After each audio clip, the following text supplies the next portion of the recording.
Pripyat, kota mati yang terbengkalai karena bencana nuklir.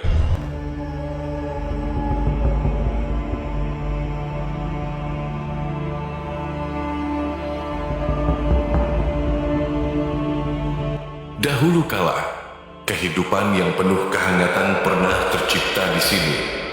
Tempat orang mengarungi hidup, menjalani hari-hari yang begitu luar biasa. Kendaraan terlihat berlalu lalang, menapaki hitamnya aspal.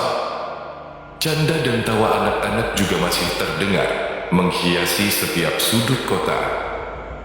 Tapi semuanya seketika berubah saat bencana besar melanda. Dalam sekejap, kota yang tadinya penuh keceriaan menjelma menjadi sebuah tempat mencekam tanpa kehidupan. Dan inilah Pripyat, sebuah kota terbengkalai yang disebabkan bencana nuklir puluhan tahun lalu.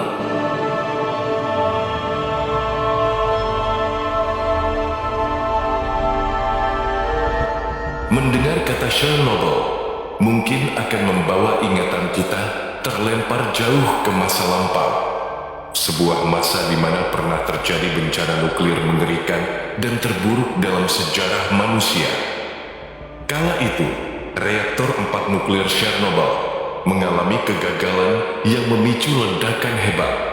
Dan Pripyat, sebuah pemukiman yang berada tak jauh dari pusat nuklir tersebut, turut terdampak. Pripyat didirikan pada tahun 1970 sebagai tempat tinggal bagi karyawan PLTN Chernobyl. Dalam perjalanannya, kota ini terus berkembang dan dihuni banyak orang, tetapi ditinggalkan penghuninya pasca bencana Chernobyl.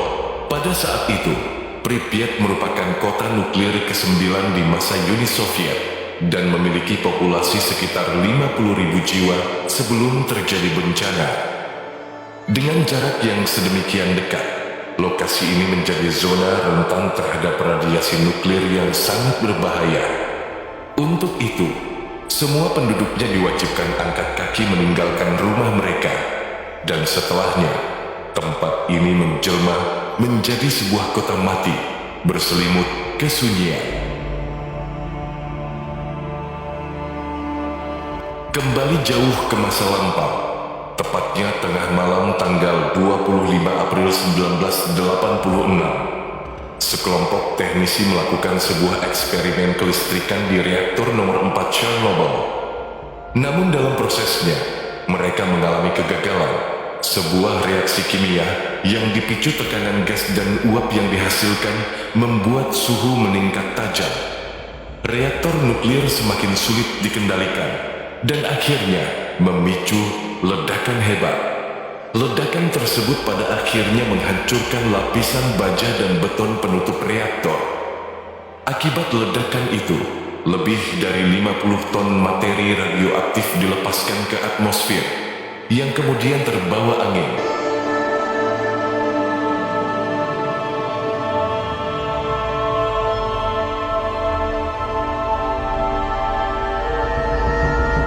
Pada 27 April 1986, pemerintah Uni Soviet mulai mengevakuasi 50.000 warga Pripyat.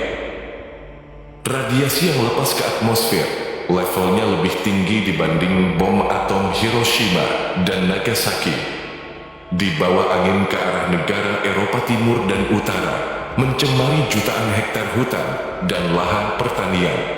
Bahkan sekitar 400-an hektar hutan pinus musnah seketika karena menyerap radiasi tingkat tinggi. Semakin meluasnya partikel dan debu membuat zona evakuasi diperluas menjadi 30 km. Pada akhirnya, tak hanya warga Pripyat, semua pemukiman yang masuk dalam radius 30 km turut diungsikan. Total ada sekitar 350.000 penduduk yang harus dievakuasi ke tempat yang lebih aman. Diperkirakan 5.000 warga Uni Soviet meninggal dunia akibat kanker atau penyakit lain yang terkait radiasi Chernobyl. Jutaan orang lainnya mengalami gangguan kesehatan yang cukup signifikan. Bencana Chernobyl juga memicu lebih dari 6.000 kasus kanker tiroid pada remaja dan anak-anak di Rusia, Belarusia, dan Ukraina. Tak hanya manusia, hewan-hewan di daerah tersebut turut terkena dampak buruk. Hewan yang tinggal di daerah yang terkontaminasi di dalam dan sekitar Chernobyl mengalami efek samping yang disebabkan oleh tingkat radiasi awal. Ketika bencana pertama kali terjadi, kesehatan dan kemampuan reproduksi hewan dan tumbuhan terkena dampak negatif selama 6 bulan pertama. Selain itu, populasi serangga seperti lebah, kupu-kupu, belalang, capung, dan laba-laba mengalami penurunan drastis. Waktu terus bergerak meninggalkan hari kelam di masa lalu.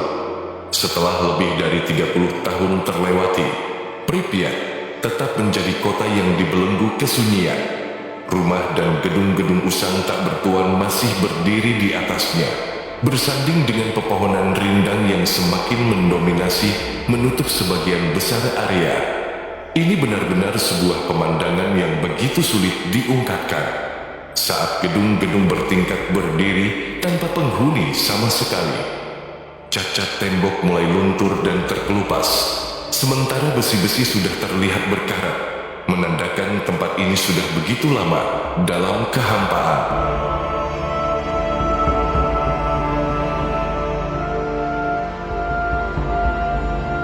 Namun di balik kesunyian dan kehampaan itu, ekosistem di dalamnya berangsur-angsur mulai pulih. Meski tak sepenuhnya seperti sedia kala, tempat ini kembali menghijau dengan ditumbuhi aneka pepohonan subur. Hewan-hewan yang sebelumnya dinyatakan hilang di kawasan ini juga kembali ditemukan.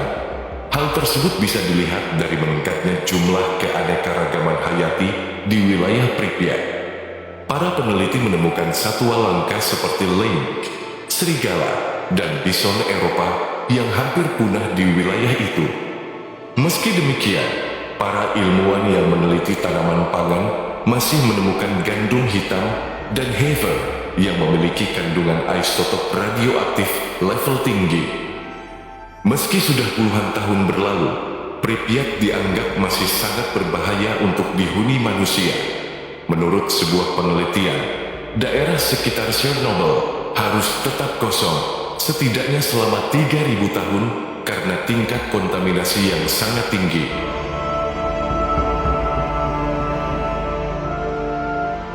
Singkatnya, peristiwa mengerikan yang terjadi di Chernobyl merupakan sebuah bencana yang timbul akibat manusia sendiri. Ledakan reaktor nuklir ini menjadi pelajaran dan pengingat bahwa sekecil apapun kelalaian manusia dalam pengoperasian reaktor nuklir akan berdampak besar bagi lingkungan dan hidup manusia. Ambisi kedaulatan energi dari pemerintahan saat itu yang tak diiringi dengan persiapan matang menjadi pelajaran yang tak pernah usang hingga kini.